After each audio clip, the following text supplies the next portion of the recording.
सारा संसार झुकता है जिनकी शरण में, मेरा प्रणाम है उस महादेव के चरण में। बोली शंकर भगवान की जय। हर हर महादेव, पार्वती पतये नमः।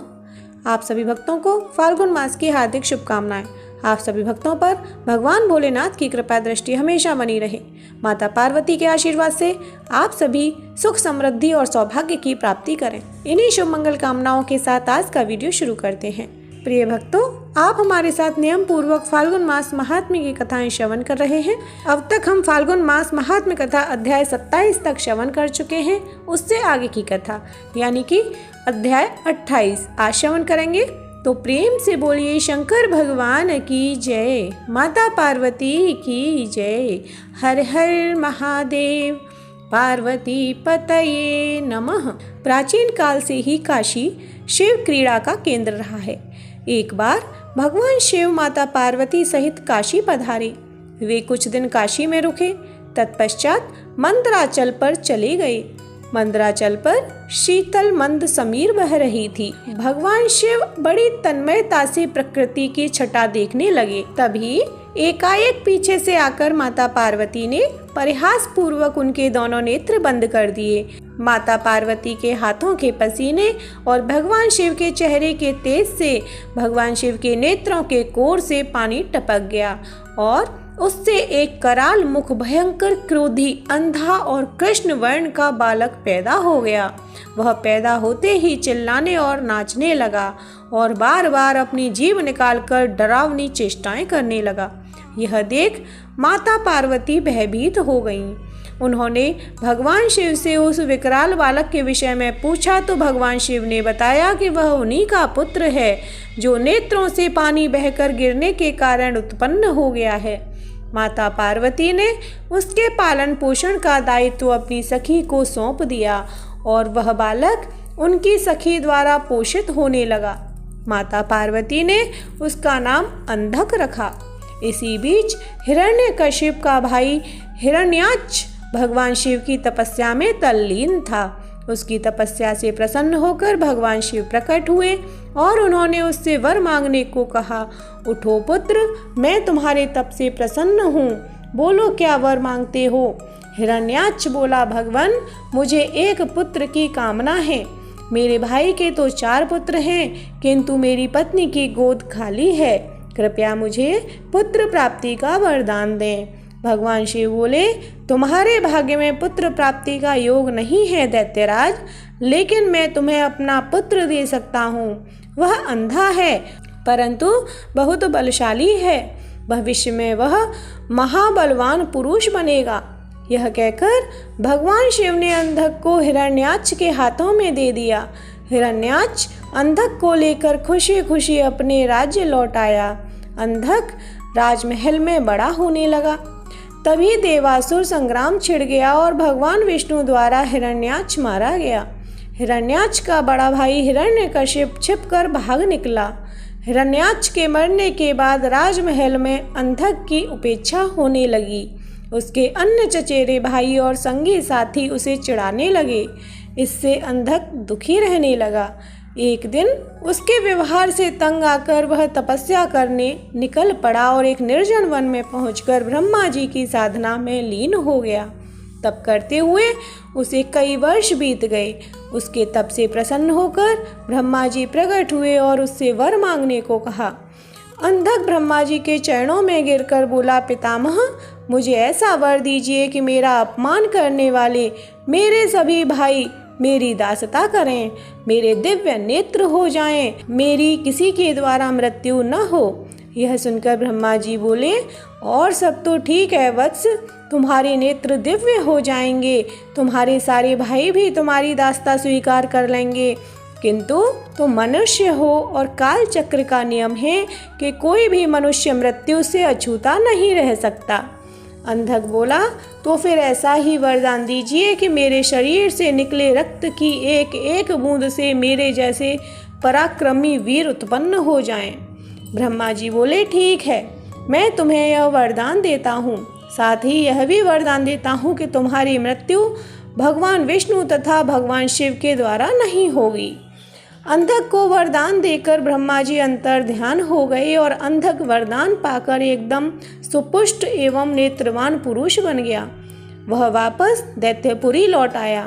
वरदान प्राप्त करके वह बेहद कामुक हो गया। उसके अत्याचारों से नाग, यक्ष तथा देव, गंधर्व सभी दुखी रहने लगे। वे सब ब्रह्मा जी की शरण में पहुँचे, किंतु ब्रह्मा जी उन्हें कोई आश्वासन नहीं दे सके, क्योंकि अंधकासुर उन्हीं के वरदान स्वरूप तो यह उत्पाद मचाए हुए था।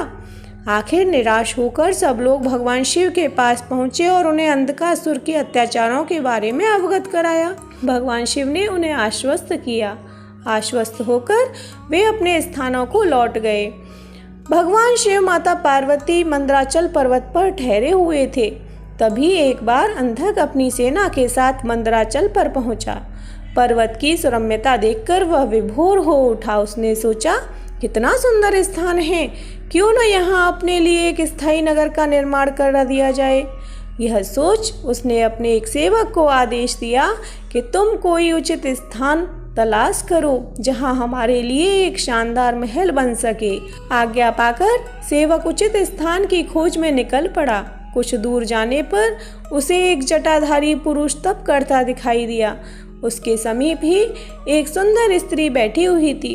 उसने सोचा, वाह क्या सुंदरी है, लेकिन यह इस तपस्वी के पास क्या कर रही है। इसे तो राजमहल की शोभा होनी चाहिए, चलकर महाराज को सूचित करूं।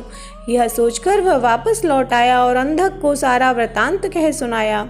सुनकर अंधक बोला, फिर से जाओ और उस सुंदरी को उठाकर मेरे पास ले आओ और उसे साथ के तपस्वी पुरुष से कह देना कि मैं दैत्यराज अंधक का दूत हूँ और उनके लिए इस सुंदरी को ले जाना चाहता हूँ। दूत पुनः उसी स्थान पर जा पहुँचा। तब तक भगवान शिव भजन पूजा से निवृत्त हो चुके थे। उसने अपने स्वामी अंधक का आदेश उन्हें कह सुनाया।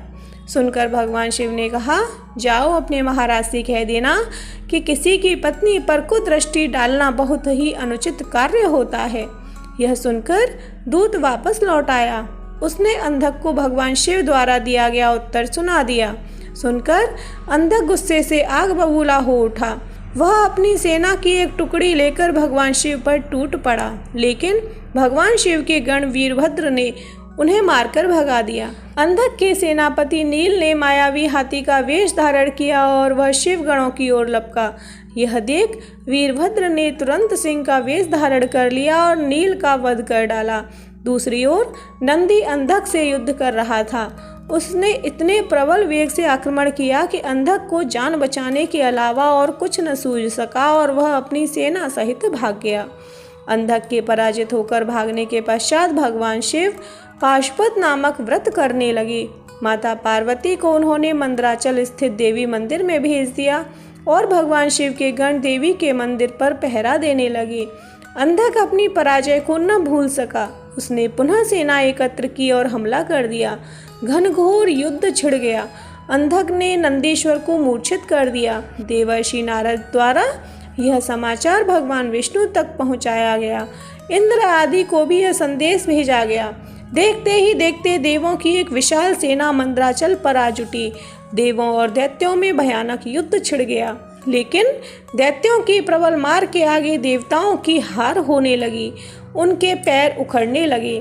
अंधक ने एक बार फिर भगवान शिव के पास संदेश भिजवाया कि उस स्त्री को मुझे सौंप दो और अपनी जान बचा लो, अन्यथा शीघ्र ही अन्य देवों के साथ साथ तुम्हें भी यमलोक पहुंचना पड़ेगा। यह संदेश सुनकर भगवान शिव के नेत्र जल उठे। उन्होंने हुंकार भरते हुए अपना त्रिशूल उठा लिया। तभी घबराया हुआ नंदी वहां पहुंचा और भगवान शिव से बोला, प्रभु, दैत्य सेना बहुत ही प्रबल है। हमारे समस्त गण मारे गए। देवता मैदान छोड़कर भाग निकले हैं। मैं किसी तरह जान बचाकर आया हूँ। भगवान शिव बोले, धैर्य रखो नंदीश्वर, अब उस दैत्य का अंत समय आ पहुँचा है। मैं स्वयं युद्ध भूमि में चलता हूँ।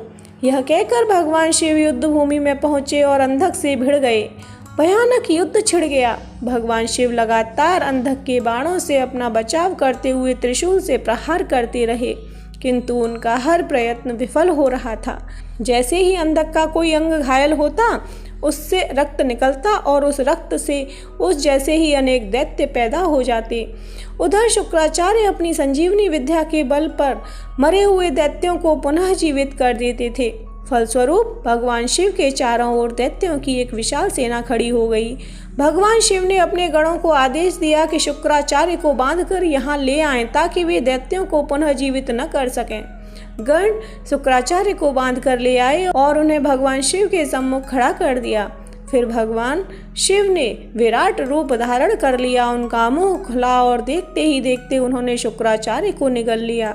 इससे शिवगणों का उत्साह दुगना हो गया। उन्होंने दुगने जोश से दैत्यों का संहार करना आरंभ कर दिया। दैत्य सेना में भगदड़ मच गई और शीघ्र ही सारी सेना मैदान छोड़कर भाग निकली। अकेला अंधक भगवान शिव के सम्मुख डटा रहा।